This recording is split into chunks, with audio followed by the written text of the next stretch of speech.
Good afternoon, Christ Community Church. My name is Meredith Walker, and this is Daniel. And we're here today to share with you a little bit about praying for the global church.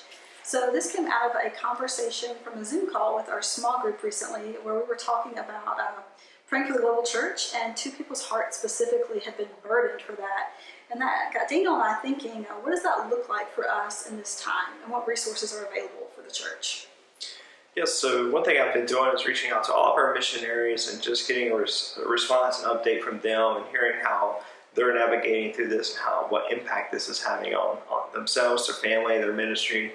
And as the answers came back and responses came back, one thing was very consistent in the request was for prayer, specifically prayer for wisdom, for discernment, how to navigate through this, for just courage and strength and things like that. And so as we were talking about this, Meredith and I was talking, and she was familiar with a resource specifically for for prayer for the global church, and she's going to share a little bit about that resource.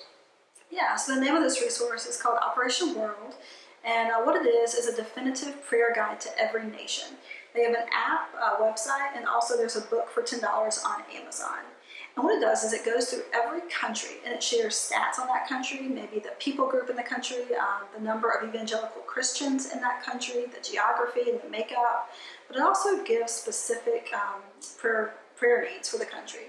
And so I actually wanted to share with you one from a country that I'm personally passionate about, and that's the country of Nepal. I've spent some time there, and they actually have an answer to prayer on their prayer page. And it says there's a church planted in every one of the 75 districts of Nepal, and there are at least some believers in almost every people and caste group. So that's really exciting for the country of Nepal. The challenge for prayer in Nepal is that non-Hindus cannot proselytize, which means evangelize. If they do, they risk fines, imprisonment, or even being asked to leave the country. So that's why we as a church can gather together in praying for the country of Nepal.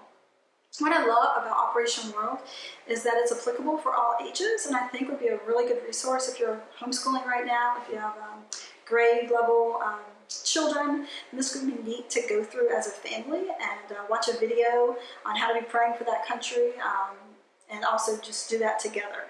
So Daniel is going to share an exciting opportunity that the church has maybe coming up in the fall.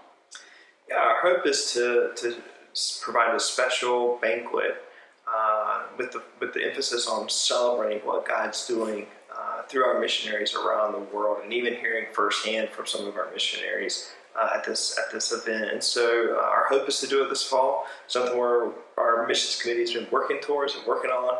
And so we're really excited about that and to be able to do that collectively as a body. So look for details on that maybe closer to time. But if you know of another resource about praying globally for the church, please put that in the comments below, or just ask us a question if you have any questions about what we talked about today. And we miss seeing you, and we look forward to seeing you soon.